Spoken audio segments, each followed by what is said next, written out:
parlarci della musica antica di cui è specialista. Il professor Stone insegna al Conservatorio di Vicenza.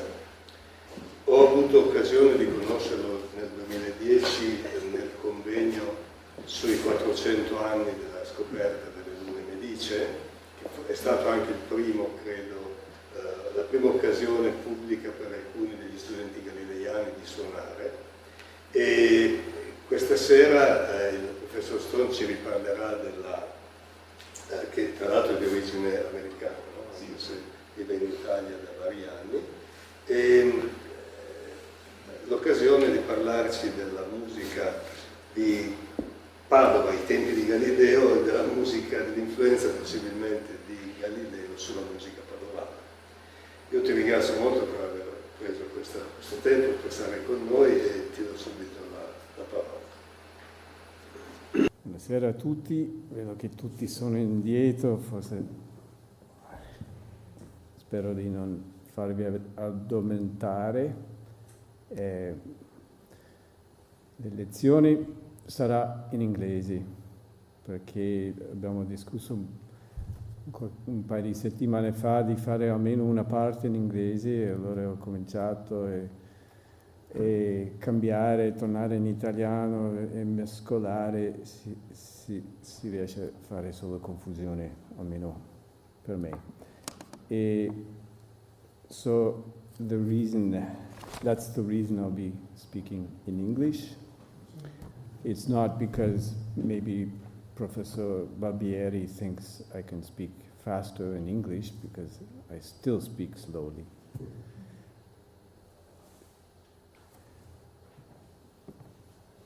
This is just a title page. I'd worked on all the stars coming in and shimmering, and Galileo, the lute, Padova, so it was a multimedia event, but the music doesn't work, and it's probably pretty kitschy anyway. So we'll just go on to the next slide. Now, before we arrive in Padova, to the 16th century, the time of Galileo, let's say the Galilei, I thought I would just introduce the history in a very brief presentation on what the lute, how it developed, how it came to Europe, and then introduce that to today's argument. So it was introduced to Europe from the Middle East or Northern Africa. That was because of various reasons. There's no one single cause or reason, but it's probably for commercial and cultural exchanges between the populations of the Mediterranean, as well as invasions. The Moors invaded the Iberian Peninsula, for example. The European Crusaders invaded the Middle Eastern countries, so there was all kinds of contact and exchange already. Before this date, we see 1370 about. So also it's true with the what few documents we have regarding the lute in Europe, and the documents are mainly iconography, paintings, sculptures, drawings, and the like. From this detail, we can see a very simple instrument, lute, with what is a reoccurring element in lutes from the very beginning to up to the very end. One element is the six-sided star, the Star of David. They're very common. even up to the into the 1700s. Other elements that are continuous, obviously, apart from the mechanical aspects, with the bridge, the fingerboard with frets, and that differs from the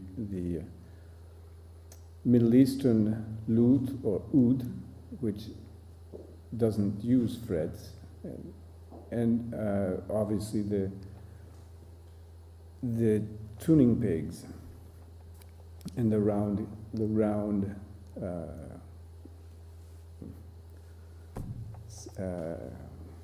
what do you call it? The body, sound body. What's interesting about let's call it the medieval lute is that it was almost exclusively a monodic instrument. That means it played a single melodic line with the use of the plectrum. So you can see the plectrum here. They could be made out of many things, different materials. This, I think, is a feather, but they used tortoise shells, bone, and various materials that basically had contact with the string, and releasing the contact made the sound like a more modern guitar. Through the years, the lute underwent significant developments, both in structural techniques as well as playing techniques.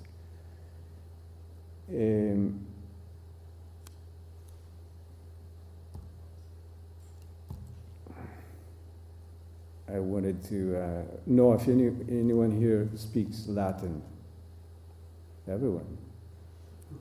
No one. Who doesn't speak Latin? I don't. There's one that doesn't speak Latin. That's pretty good. Who would like to help me then? Just would someone volunteer to read a text for me? Maybe translate it if it's possible. Is the microphone working? Can you hear me? Okay. No one wants to. Okay. I left my money at home, but even with money you want. So, well, let me see if I can translate it. No. This is a document that states the establishment of the first lute school in Europe, at least the first one we know. It was an agreement between Giovanni Razio and Francesco Vanezio di Vanezio. Maybe that's Venice, but it's not sure because the name exists as a family name. So, and please, excuse me, if anyone has questions or doesn't understand what I'm saying, please ask in Italian, not in Latin, but Italian or English. So this is an interesting document by a notary. Basically, the agreement was that they would form a school, the two of the teachers, and whatever profits were made, they would divide in half. Very simple agreement. If one of the two of them weren't true to the agreement, then they had to pay 100 something, quite a bit of money, just to make it so that there was no incentive to deceive the other one. So this is the document translated. I was kidding. No one had to really translate it. But the original translation was lost in a computer crash in the last century. So this is all we have left. I guess I could rewrite it, but so on the left we have the original, not the original, but the rewritten Latin, and on the right the Italian, modern Italian version.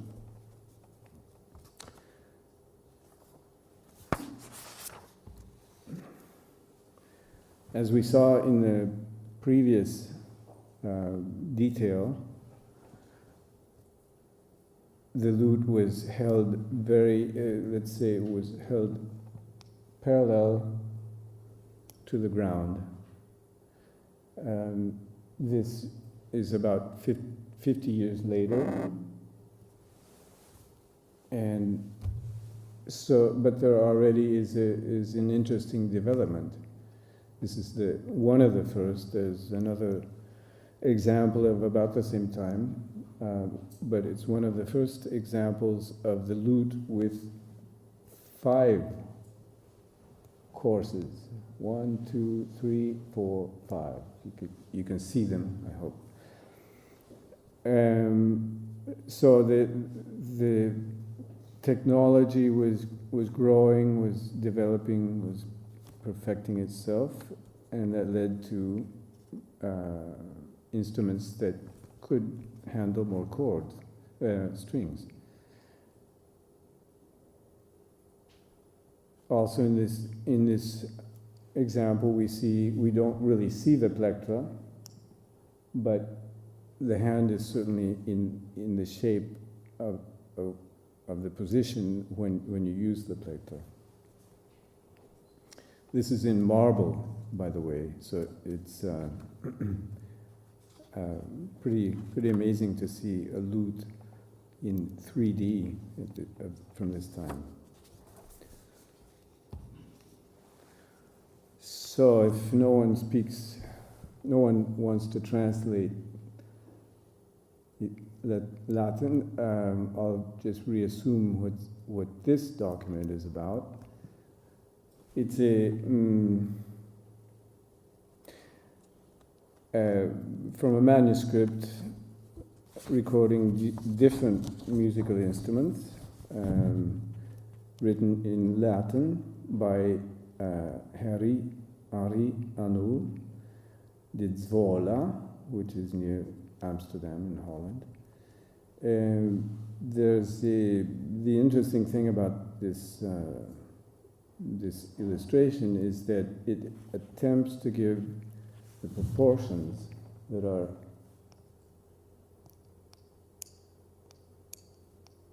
are based on a Pythagorean principle of relation, proportion, and that pervades all of the lute making from the beginning up to the very end. Nothing was exactly casual. It was all, in some way or another, related to a concept of Pythagorean proportion. Then there are exceptions, as with anything, but as a general rule, lute making followed the Pythagorean and successive theories of proportion. So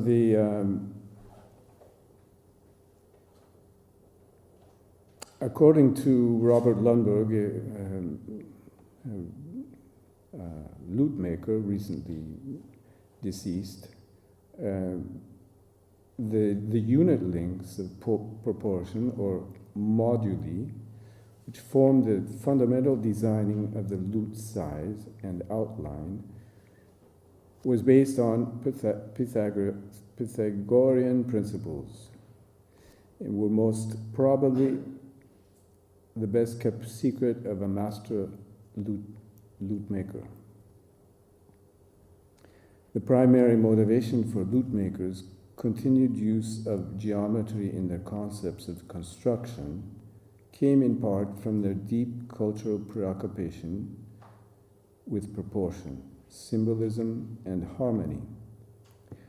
This was the culmination of nearly 2,000 years of philosophical discourse relating to the nature of the universe and man's place in a world within that universe.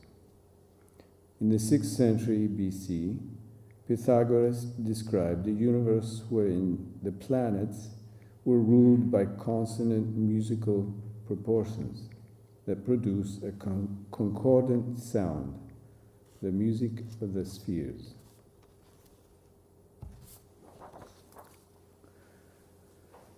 Towards the end of the 15th century, there are notable changes in the lute. Basically, it comes down to a few simple aspects. One is the abandoning of the plectrum. You can see the hand is touching, the fingers are touching the strings.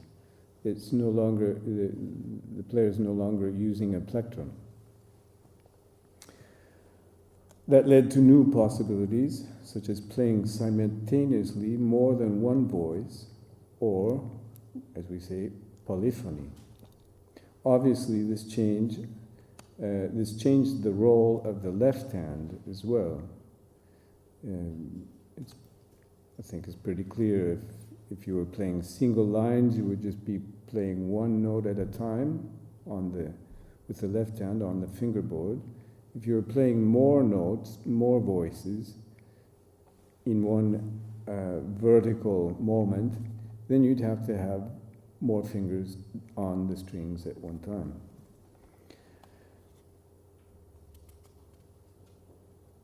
So we talk of courses on the lute, and that means in Italian it's cori, which is a little more musical.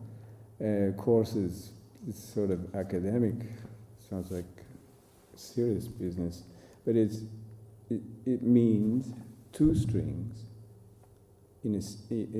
played as one. I'll show you. I'll give you an example here.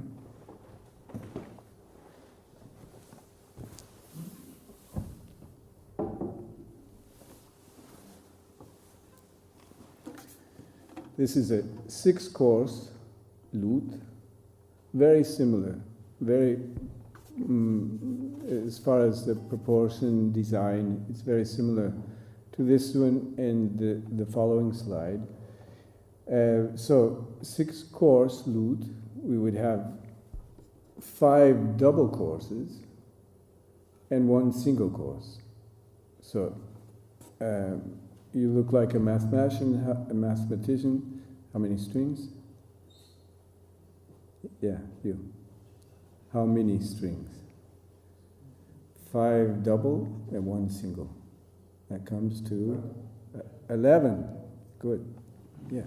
So you're not sleeping yet. The strings were supposed to be played. The double strings were supposed to be played at the same moment. And that obviously is a good idea. It's an easy concept, but it's not always easy to do for a lute player. Another aspect of the double string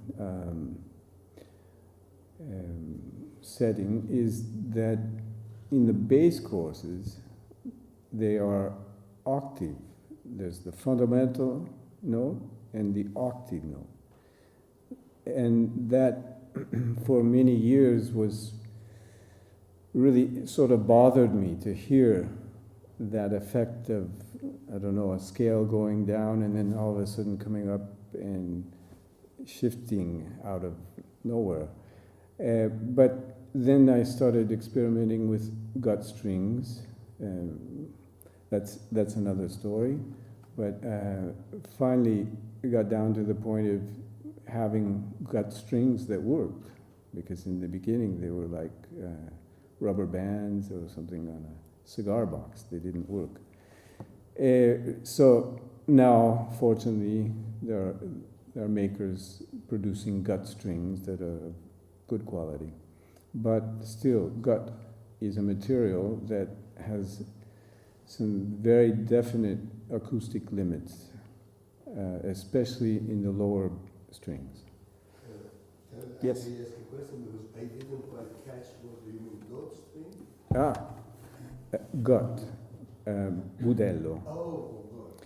It's Budello. budello di agnello del primavera, dopo un mese dopo le prime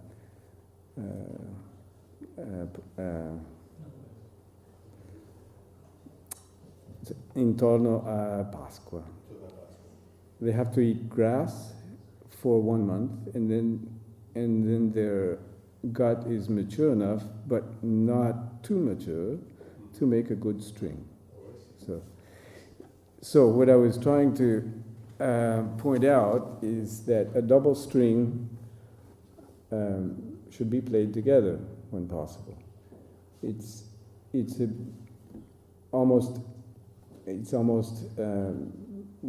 very important in the bass strings, especially that they're played together, because we have the fundamental string.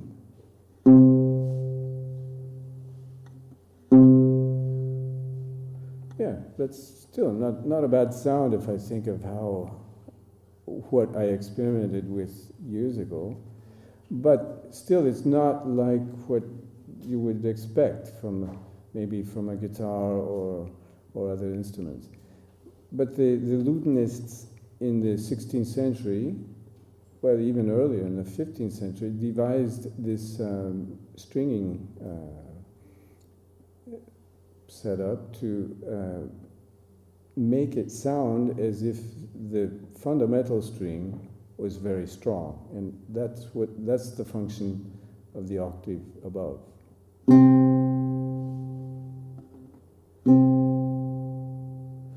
So the overtones that are missing in the fundamental are completed with the octave. So that's the concept.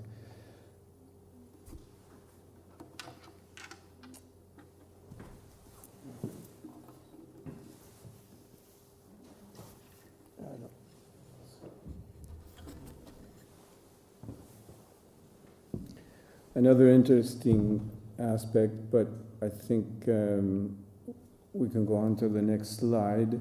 Just notice before we go on the position of the right hand. It's not parallel as the hands were on the medieval lutes. It comes above the instrument. That's for reasons that we won't discuss today, but it indicates a new movement, a new approach to producing sound on the lute. So here we have a painting of 30 years later, 20 years later, 23 years later. We have the lute, which is very similar, as we said, to the one I have and to the one in the previous drawing. The hand does not come from above, it comes from around, from behind. And this is very common in the early 1500s. I think it can be interpreted as the most common position for lute players. After playing with the plectra for maybe 20 years, they decide to experiment with the bare hand technique. So instead of changing the hand position, they just use the position as they're used to. It slowly dies out towards the end of the 1500s, and the position of Dürer in the previous slide is much more similar to the 17 and 18th century lutenists.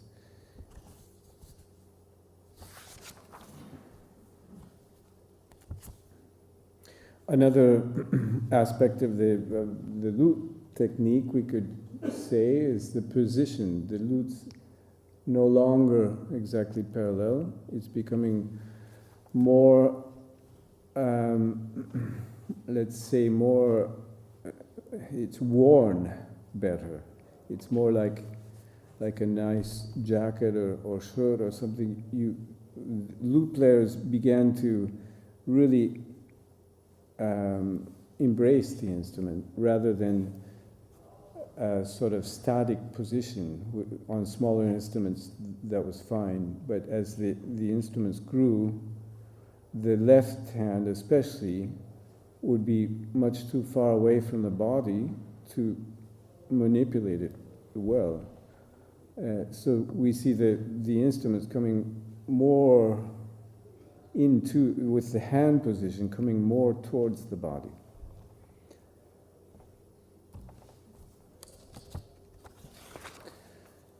So we've seen how lute playing technique and some construction techniques changed, but this in the 15th, 14th, 15th, and early 16th century. But how was the music transmitted?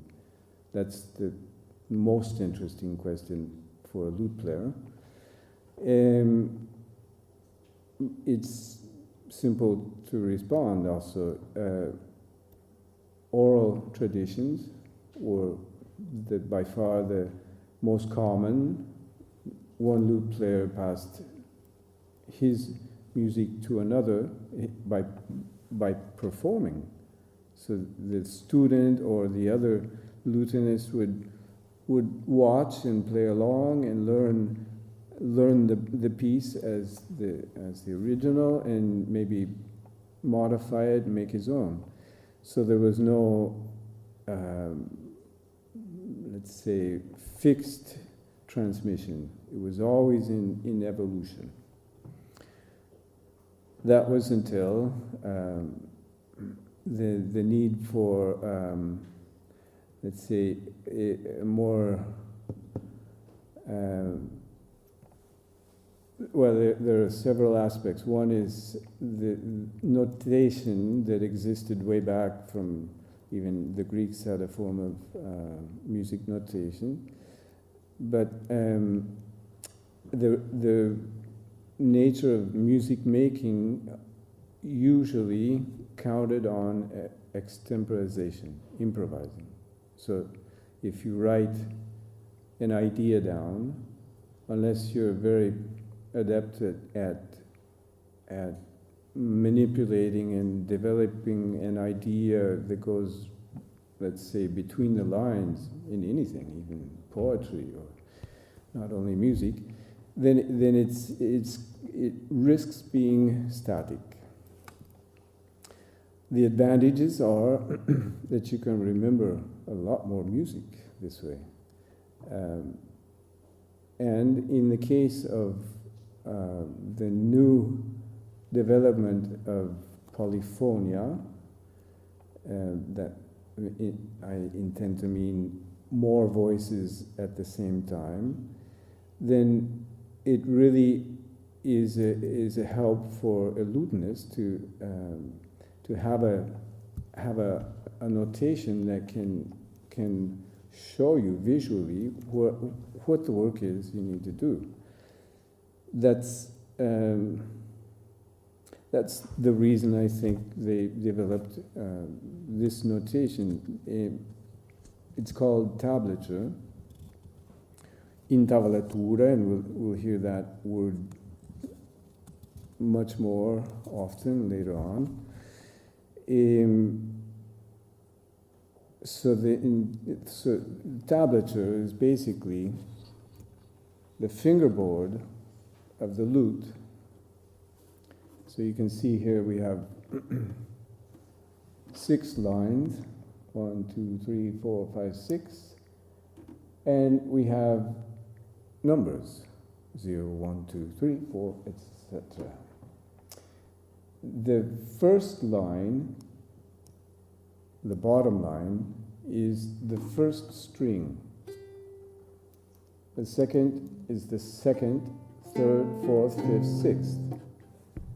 The numbers represent the positions on the fingerboard. 0 is open, 1st fret, 2nd fret, 3rd, 4th, 5th. Very simple. And it was a concept, let's say a visual, graphic way of recording what they were already doing. It's hard to imagine a lute player sitting at a table with his tablature music, empty staves, thinking about what to compose. He composed on the instrument and then wrote down as he thought it should be performed. So when we speak about composers today, often we think of these sort of mad scientists who lock themselves in the room and compose a symphony. And certainly Beethoven fits that mold, but not in this epoch. It was a sort of a bad photocopy of what they were really doing. Even though a lot of information is transmitted, I just have to make sure I'm not. Oh yeah, I need to move more quickly here. What I wanted to point out is that these are 4 pieces, and the book contains many other types of music, but these are actually accompaniments to song, frotole. The one that I wanted to draw your attention to is Non va l'acqua al mio gran fuoco. It's a frotola by Bartolomeo Tromboncino. And so this, I said, was the accompaniment. It's missing the melody. The melody was probably known by memory by the singers or the lute player. So here we have the same piece with a different, it's basically the same accompaniment, but with more activity. It's more interesting. And we have the melody above. So this is from the second book of Bossinenses, published by Petrucci in 1511. It's a very interesting, there are two of these books. It's very interesting, especially because it sort of gathers the best music of the time for the court, let's say,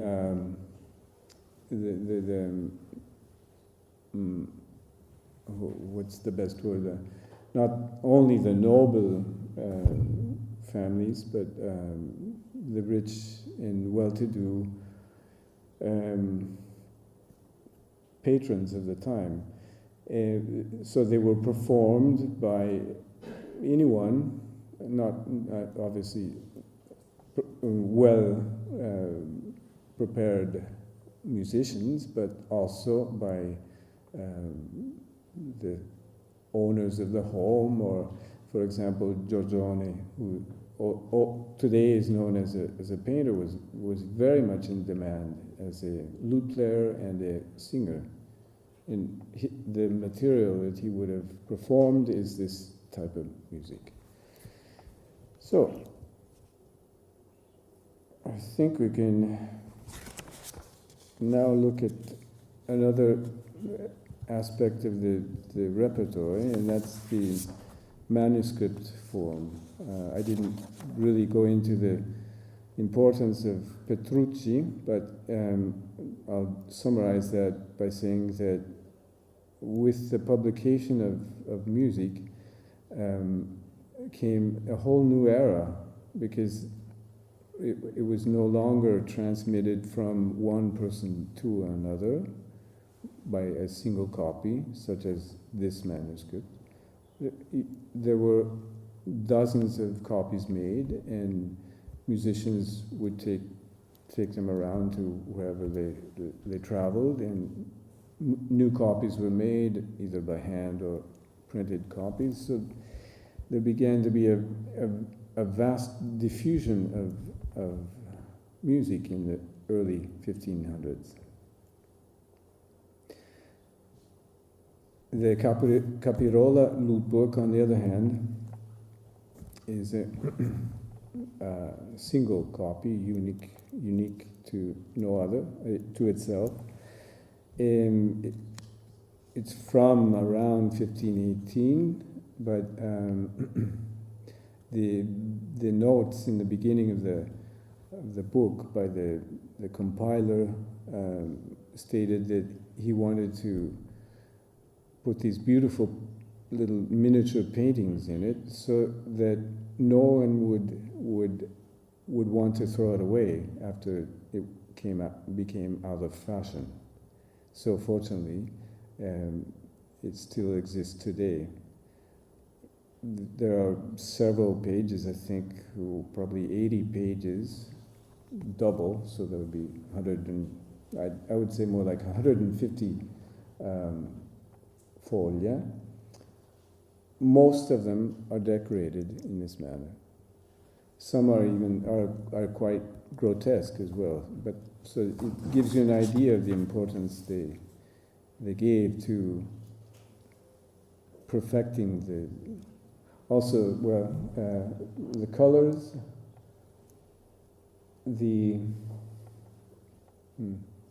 Now this one doesn't have any embellishments, but there are signs for embellishments, signs for separating the strings, playing on both strings, and then you have to separate the string, and you play two sounds on one single chorus. So it's very complicated.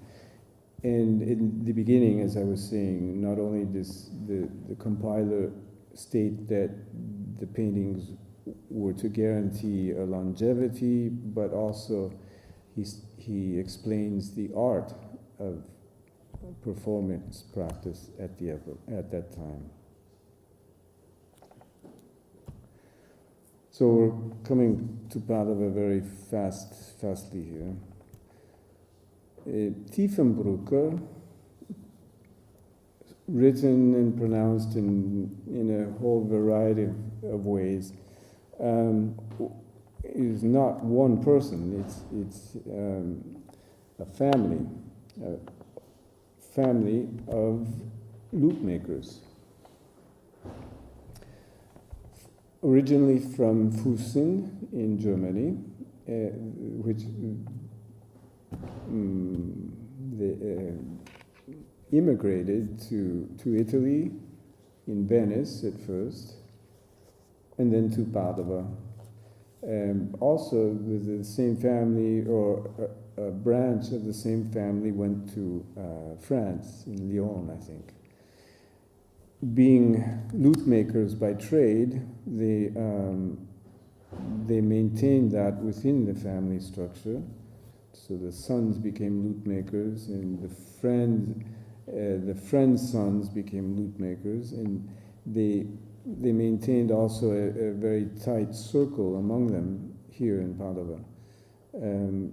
We have names mostly of German origin of lute makers in Padova, such as Vendelio Venere, Cristoforo Ebele, Michael Hartun, Giovanni Reilich, Vendelio Tiefenbrücker, and many others. And each one of these family names had 2 or 3 or sometimes more members that were very important lute makers. So why did they come to Padova? That's maybe not an easy question to answer, but there are several reasons that could help explain it. One is that Padova had very good access to all of the markets for materials necessary to build lutes. Wood especially from the Val di Fiemme, which is still an important area for wood for instrument makers. The yew wood, tasso, which were protected by the Venetian Republic in the 1600s for instrument making and martial. What can I say? They made ship masts out of them. They made bows out of wood, tasso, yew. So it was a sort of a very common wood, but very sought after also. So at a certain point, I think the regional, the Veneto government decided that there was too little yew to go around, so lute makers could no longer use it. It could only be used for military purposes. Another reason that lute makers came to Padova is because there was a high number of excellent lute players, which means that there were a lot of lute students, which means that there were a big necessity for instruments. So that's only an interpretation. I'm not sure of the real reason, but that's certainly to be considered. Another reason could be also the close proximity to other centers such as Venice, Bologna, Ferrara at the time. So Padova had a strategic position, as well as the university, which attracted students from all over Europe, and we'll see how that worked in a minute.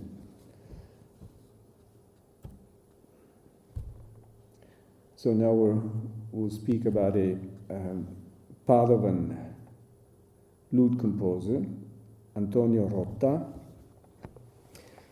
He was only one of a very large number, but we know something about him because the documents have been transmitted. How can I say that they remained accessible because he was in a big lawsuit, questione legale, problemi. Yeah, basically he felt he was offended by a man on the street in Padova, so he challenged him to a duel with a sword. So the man defended himself, and Rota suffered severe injuries. He was in the hospital, or at least away from his working activities for more than a month. And so that gives an idea of what the situation in the 16th century was,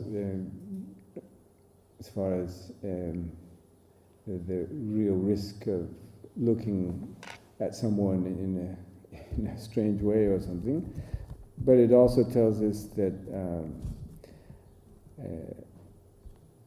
Rota brought this lawsuit to recover his lost money from lute lessons. He claimed to have 32 lute students. Some of them he gave lessons to every day. Most of them were foreigners, but there were some local lute players as well, Padovan lutenists. Most of them were students at the university. And I didn't bring it here, but the amount of money that he earned teaching lute was very, very remarkable. So 1 month without this income really challenged him and made him bring on the lawsuit, which he lost anyway. So Rota's music was appreciated throughout Europe because, again, he published a book. His students, foreign students, took the book back to their native countries, and so other lutenists learned his music and copied it, and it became parts of collections in France and in Germany well into the 1600s.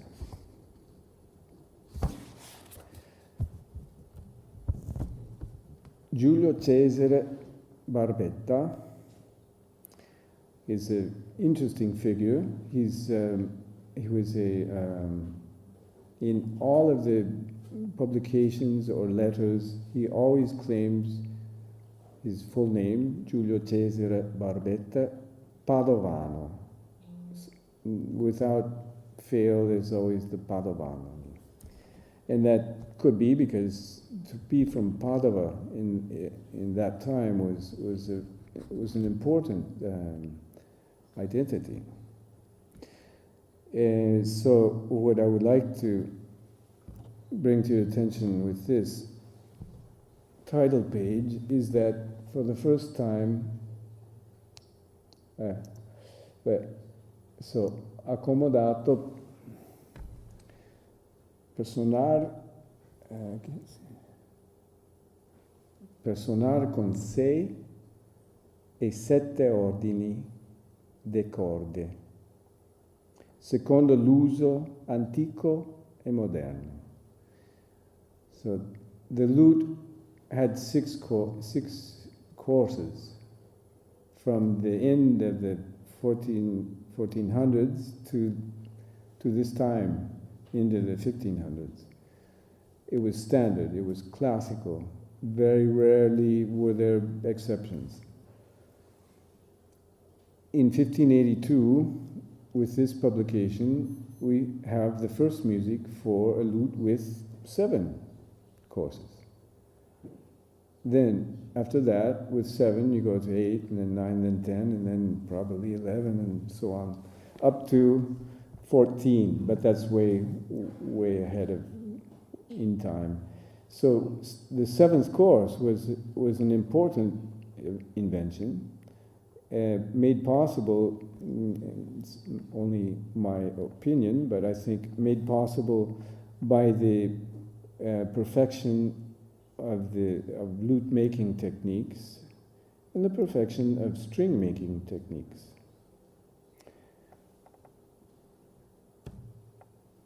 Yeah, this is the second page of the third book of Barbetta. I just wanted to show you because I find it interesting. He has a lute in his hand. The lute has a broken string, which is very common in the iconography of the time. The lute ribs, we call them ribs, are broken. I mean, they're completely open. It looks kind of like, to me, to be more a medieval lute than a Renaissance lute. So, an old-fashioned lute. He's wearing body armor. So, a lutenist who wears body armor and tries to play the lute will produce these results probably, because the lute. When we're finished here, please come up and hold a lute in your hand, because you'll be surprised that it's less than a kilo in weight. But the interesting thing is that he's just getting ready to throw the lute in the fire. So anyway, also the sword is pretty long for his proportion. Vincenzo Galilei, we're not sure this is actually his portrait, but it's very nice anyway. Vincenzo was the father of Galileo.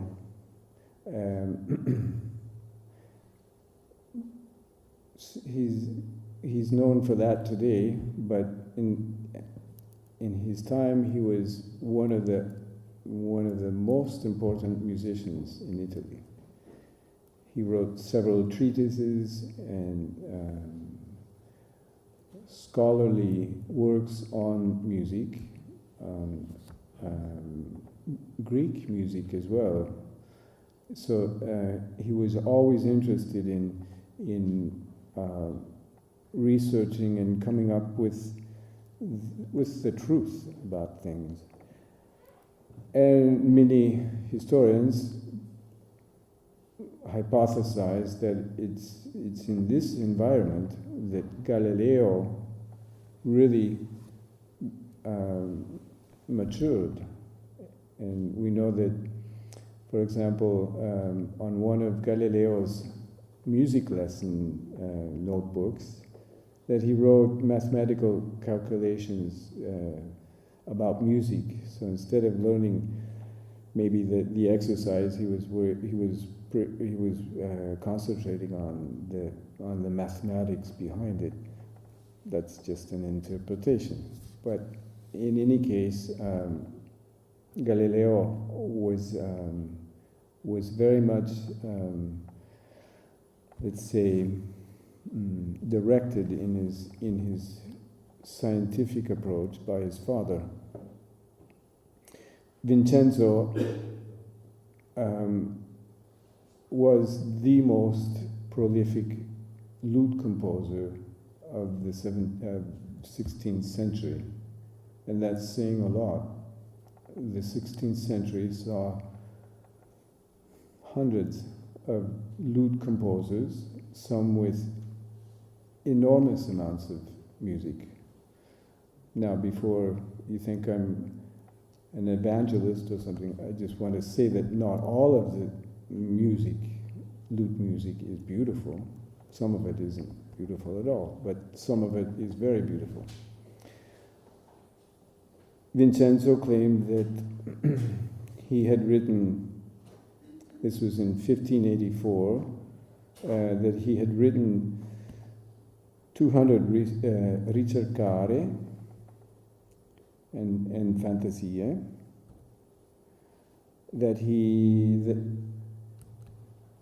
on different musical subjects that were divided into 10 books, that he had written 500 romanesca, one romanesca by Vincenzo Galilei lasts a medium of about 4 pages. So 500 of these is a tremendous amount of music. 300 passamezzi, 100 gagliarde, as well as other various pieces, arias, saltarelli, etc. Would like to try to perform a piece for you by Vincenzo now. It's always easier to speak or to perform, but to do both isn't so easy, for me anyway, so be patient.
piece is a Galliard entitled Calliope.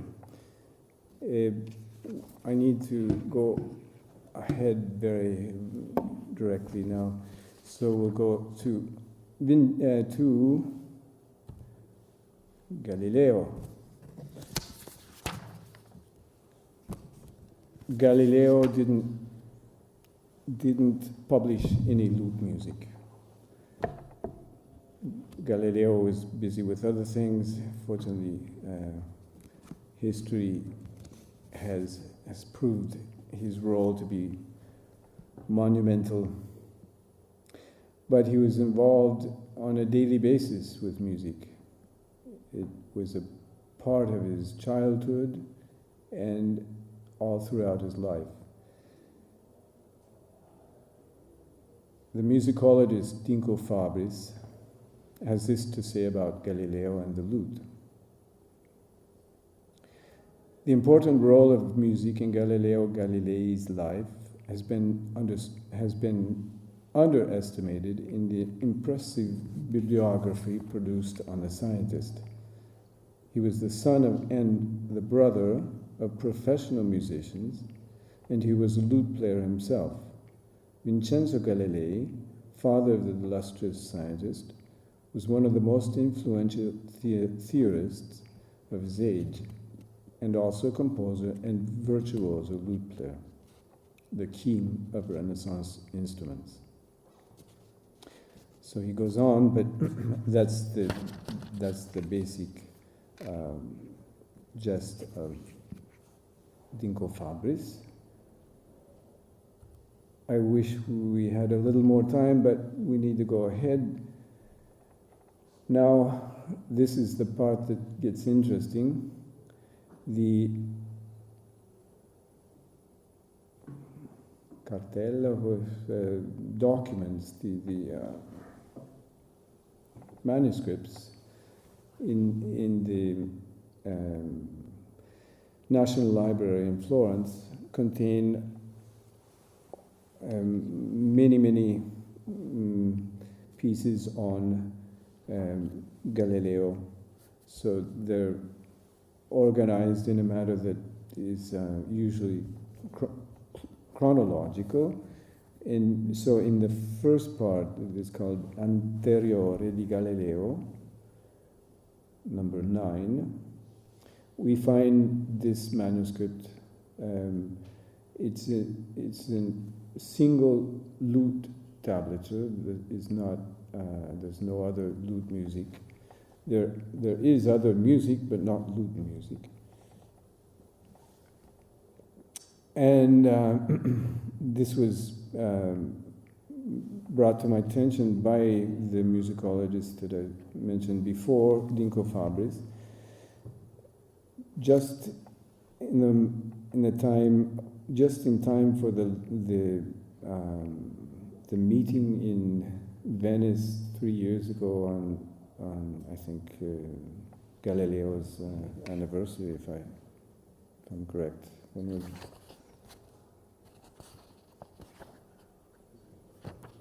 Well, it was, 3 years ago, on the occasion of?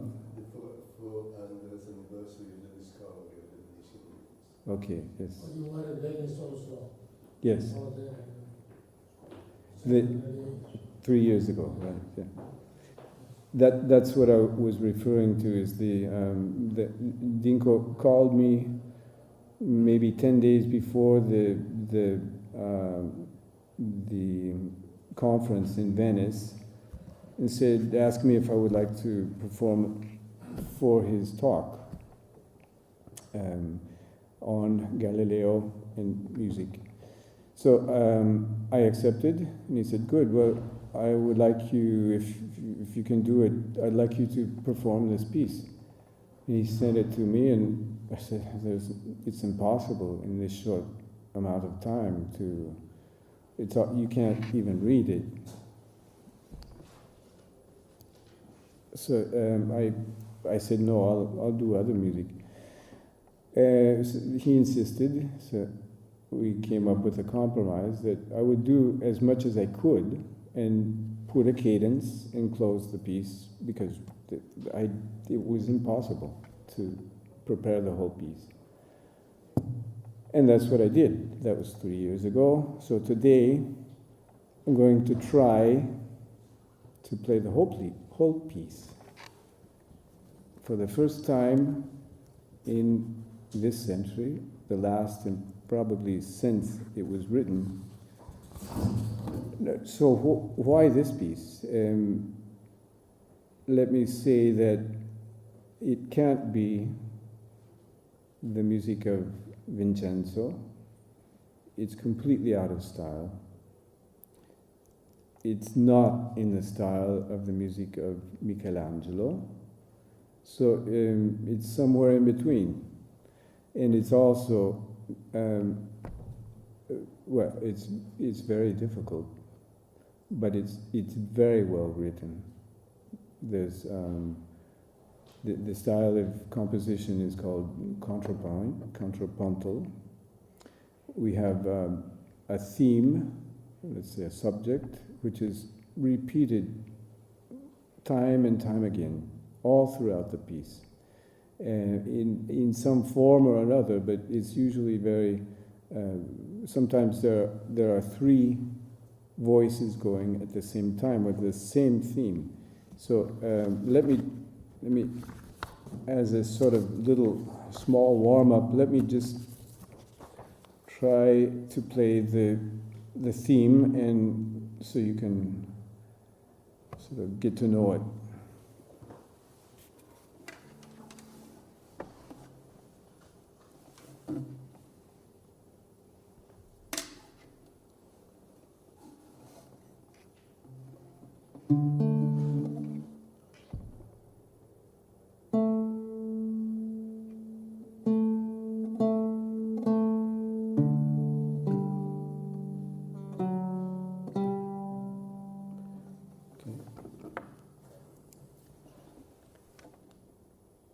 I played up to this note without the second voice yet. The second voice starts here, so I'll play just the second voice, then we'll try the whole thing.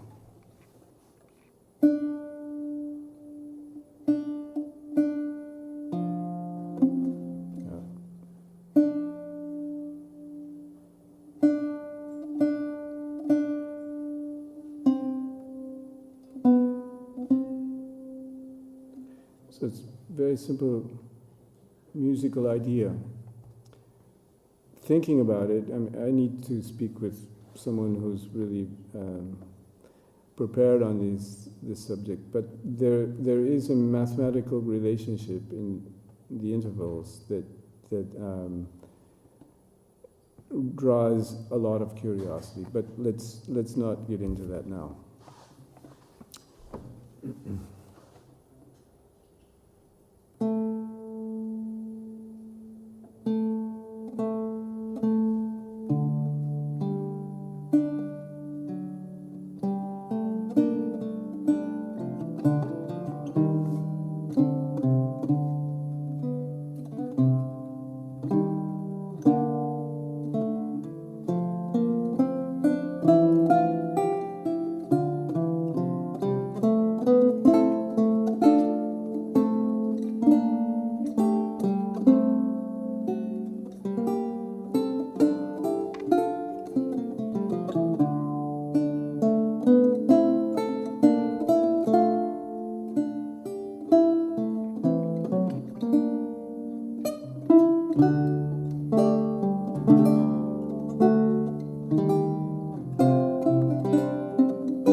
After about 4 or 5 times, it comes better. But, that's the way music is.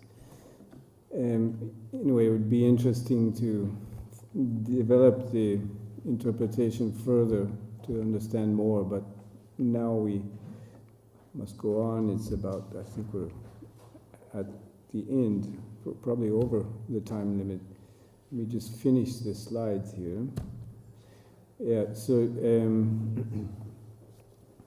this would be a family of instruments.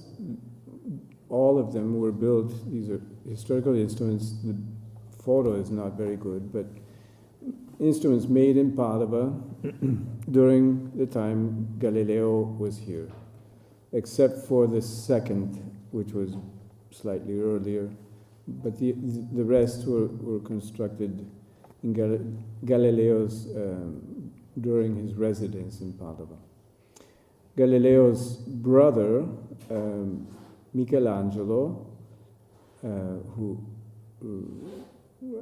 upon the death of Vincenzo, came to Padova to live with Galileo, and it was Galileo who found Michelangelo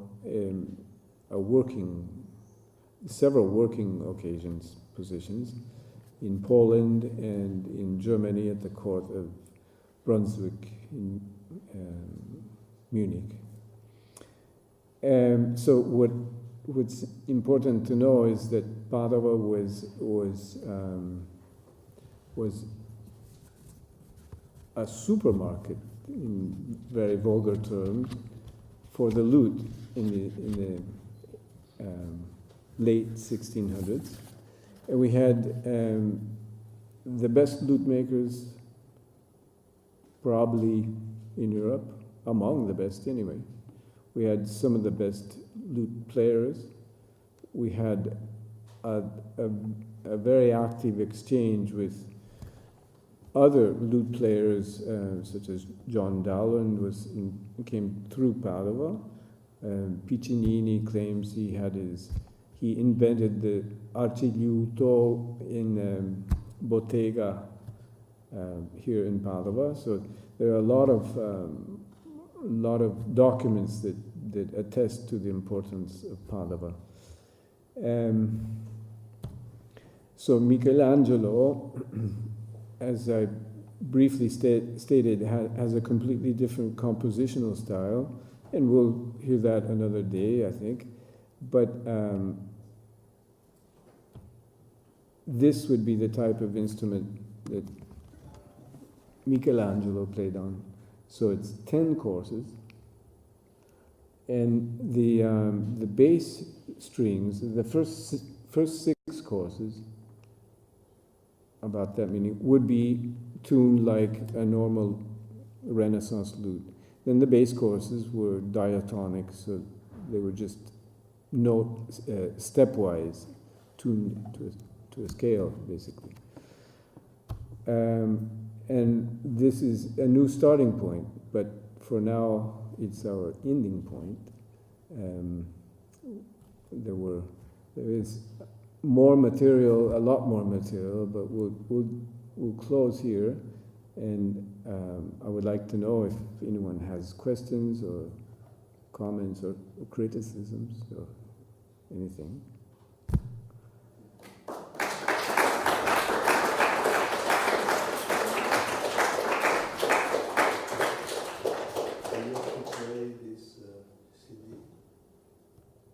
No, it's okay. It was sort of integrated because I wanted to start out with one piece, which is on a recording I made in the Teatro Anatomico here in Padova, and then finish with the same piece, which is in a manuscript from a foreign student written here in Padova. So it was kind of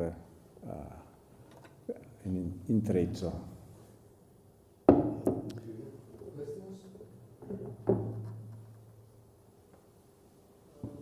Yes. You mentioned there were mathematical relations within the ricercare attributed to Galileo. What are them? This is, I can't say too much because I'm not a mathematician. If we think of the notes of the scale, each having a number, we can observe that there is a relationship. If we start on the first, or on the, let's say, on the first degree, so number 1, that would go to number 5.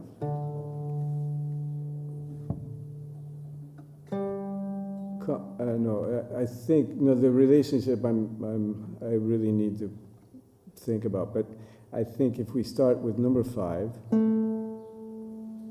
1, 4, 4. These are. It's similar to the divisions of the overtones. First is the octave, if I can. Then we have the 5th, the octave again, 2 octaves above. I can't make it sound, but.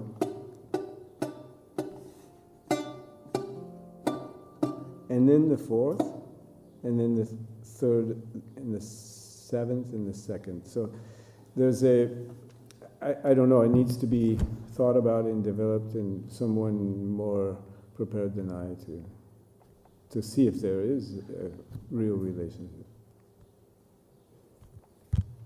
Are you a mathematician? Oh, leave me your name after, and I'll send you the information.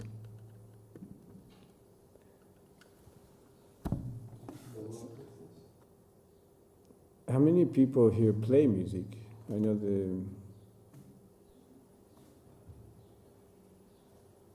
that's amazing. Now I recognize the pianist who is.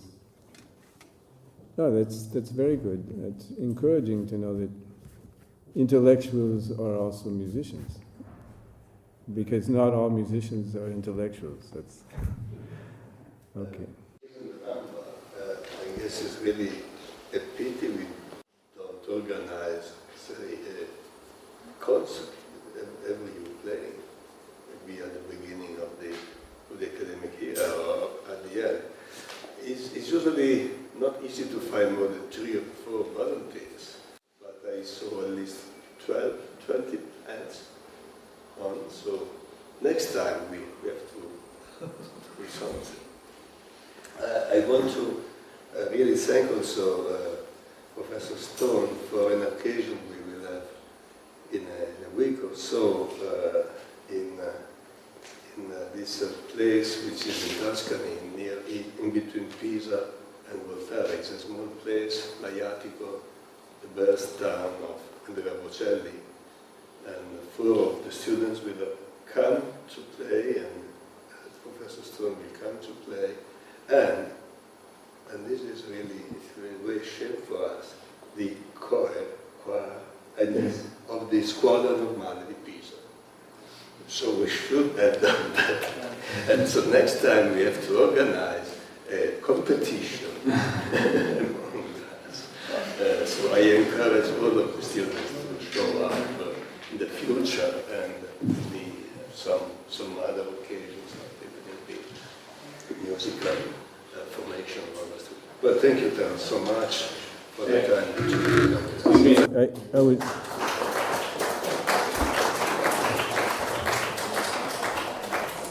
This is not a very easy thing to reproduce, but did you know that Galileo was an experimenter, right? You knew that. He made an experiment with the lute. Did you know that? I just learned about that, but I need to learn more about it, but I will reproduce that experiment.